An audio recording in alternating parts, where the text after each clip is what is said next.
घरामध्ये कडाक्याचं भांडण झालेलं आहे आणि ते झालं आहे दीपाली आणि रुचितामध्ये. हो, दीपालीने जे स्टेटमेंट दिलं आहे कुणाला तरी घरामध्ये, एक प्रोमो आउट झाला आहे, तुम्ही जाऊन बघू शकता की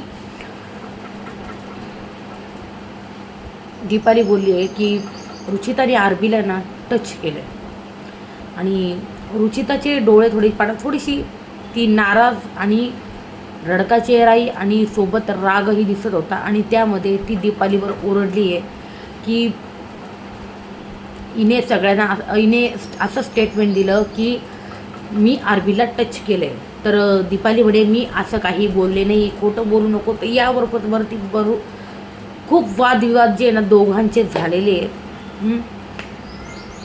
तर तुम्हाला काय वाटतं? मी काल टास्कमध्ये जे पाहिलं, मी म्हणत नाही रुचिताचं ते इंटेन्शन आहे, बिलकुल नाही.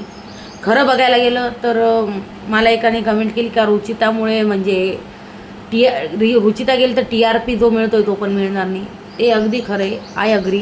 कारण घरात गेम कोण खेळतंय तर विशाल खेळतोय, प्रभू खेळतोय, अनुश्री खेळते, रुचिता खेळते. भांडणं कोण करतंय? ठीक आहे, प्रभूने करते. प्रभूला जेव्हा कोणी पण म्हणजे अटॅक केला तर तो काउंटर अटॅक करतो. जसं आपण काल विशालचा आणि प्रभूचा वादविवाद बघितला, त्याच्यावरून आपल्याला कळतंच की प्रभू जो आहे तो ज्या गोष्टी टोळी बघत नाही, कोणी बघत नाही, जे तोंडावर बोलून मोकळा होतो, मग ते कोणी असो समोर.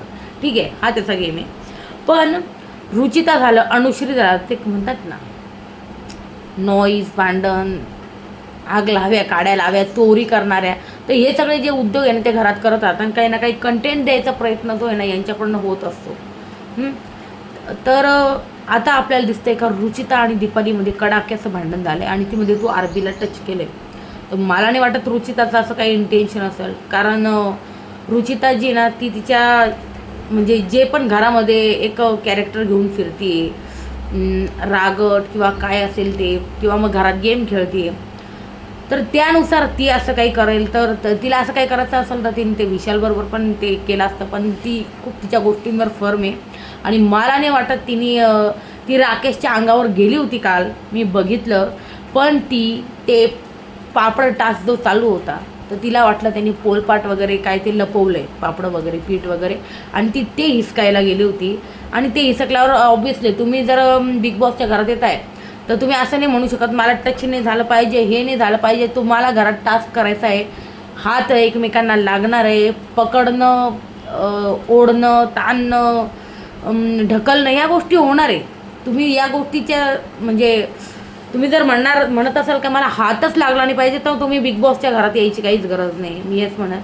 कारण बिग बॉसच्या घरात आलं ना तर ओढणं, ढकलणं, या सगळ्या गोष्टी होता, पडणं, झडणं, लागणं, टच होणं एकमेकांना, तर हे सगळं ह्या घरात होत असतं आणि रुचिताला हे व्यवस्थित चांगलं माहिती आहे. आणि दीपालीने जे बोललं आहे स्टेटमेंट, ते आता बघूया रात्री नेमकं तिने काय, कशावरून, कसं आणि कोणाचं ऐकून बोललं आहे, किंवा मग कोणी तिला सांगितलं आहे आणि ती तेच सांगते कोणाला, ते बघूया आपण रात्री.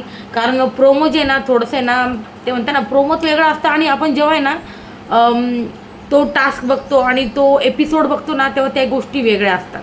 काल आहे ना तसे खूप अपडेट्स येत होते का रुचिताला बाहेर म्हणजे काढणारे, मेकर्स डिसिजन घेत आहे. पण मला वाटतं जेव्हा आपण तो काल एपिसोड पाहिला तो करणने तो कांगावा केलेला होता. आणि असं नाही म्हणत मी रुचिताचा हातच लागला नाही करणला, रुचिताचा हात लागलाय, पण तिने ते ना पीठ त्याच्यावर ते टाकलंय आणि त्या दरम्यान तो लागलाय त्याला हात, आणि तो चुकून लागलेला आहे, तो टास्क दरम्यान लागलाय. आणि तसं पाहायला गेलं तर करणने तिला खूप ट्रिगर केलं होतं, खूप पोक केलं होतं. तिच्या कानात पीठ टाकत होता, आपण बघितलं, तिच्या तोंडावर पीठ मारत होता, चेहऱ्यावर. आणि त्याच्यानंतर मग रुचिता तसा गेम खेळत पण होती, ती सगळ्यांचं हिसकत होती, म्हणून करणने त्या गोष्टी केल्या. आणि मग तिने करणच्या अंगावर जाऊन पीठ मारलं आणि त्याच्यात ते गालाला टच झालं किंवा मग खांद्याला असं तर फटका लागलाय, तो फटका तो दिसतोय, पण ते चुकून झालेलं आहे जे दिसतंय. मेकर्सनी चेक करून तेच बोललं असेल कदाचित का ते चुकून लागलं आहे, त्याच्यामुळे या गोष्टींचा इतका कांगाव करायची गरजच नाही, सिम्पल आहे. आणि राहिलं मागच्या वेळेस आर्याला काढलं होतं, तर आर्याला जे काढलं होतं तर आर्यानी त्या गोष्टी कबूल केल्या होत्या. इवन आर्या बाहेर येऊन सोफ्यावर, मला चांगलं आठवतं आहे, ती हे बोलत होती का हो मी मारलं आहे, हो मी मुद्दामून मारलं आहे, तसं रुचिता काल तसं काही बोलत नव्हती. रुचिता बोलली हो लागलंय, माझ्याकडून चुकून हात लागला असेल. आत्ताही एपिसोड पहा, तोही एपिसोड पहा, हा एपिसोड. जेव्हा तुम्ही कबूल करता का तुम्ही मुद्दामून जाणून बुजून मारले, तेव्हा तो विषय संपून जातो, घरातनं बाहेर जावंच लागतं. पण रुचिताचं आत्ता जे होतं टास्क दरम्यान ते चुकून लागलेलं दिसत होतं. आणि मला वाटतं आता जे हे स्टेटमेंट आहे, मला खूप जणांनी कमेंट केल्या, जे मी काल टाकला होता, पोस्ट केला होता व्हिडिओ, त्याबद्दल का रुचिता गेली नाही आहे, अफवा आहे. हो खरी गोष्ट आहे, रुचिता गेली नाही आहे. पण तो प्रोमो जो होता ना थोडासा हे मिसलिडिंग होता. आणि त्याचबरोबर जेव्हा आपण एपिसोड पाहिला ना तर रुचिताचा हात लागला आहे, पण तो चुकून लागला आहे हे पाहिलं. पहिले वाटलं रुचिताने मुद्दामून मारलं आहे. रुचिताने मुद्दामून मारलं असतं तर ती 101% घराच्या बाहेर गेली असते, जसं मागच्या वेळेस याला काढलं होतं. ठीक आहे, याबद्दल तुमचं काय म्हणणं आहे मला सांगा कमेंट सेक्शनमध्ये.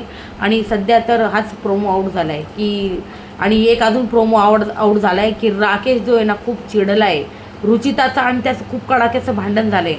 ते सगळं आज रात्री आपल्याला बघायला मिळणार आहे की काय झालं. आणि नंतर रुचिता त्याला फालतू पण बोलली राकेशला. आणि मग बघूया अजून काय काय आरोप प्रत्यारोप काय काय होत आहे ते बघूया रात्रीच. कारण प्रोमोवरनं ना जास्त प्रोमो खूप वेळेस मिसलिडिंग असतात, त्याच्यामुळे आता मी प्रोमोवरनं जास्त बोलत नाही. आता राकेश आणि रुचिताचं कडाक्याचं भांडण झालं आणि त्यानंतर दीपालीने सांगितलं आहे की रुचिताने टच केला आहे. तुमचं काय म्हणणं आहे यावर मला सांगा कमेंट सेक्शनमध्ये. व्हिडिओ आवडल्यास लाईक शेअर आणि चॅनलला सबस्क्राईब करायला विसरू नका.